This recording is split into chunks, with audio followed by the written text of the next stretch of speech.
went ahead and got another DuraMag here. This is the steel 20 round. That's steel. It's aluminum anodized OD green.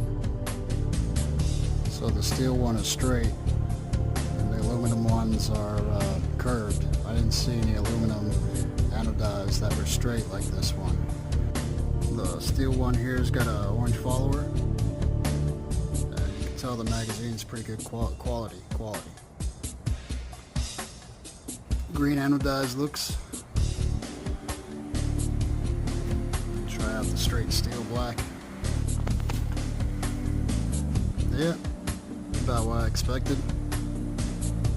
I wish they came in straight anodized colors. I'm not sure why they don't.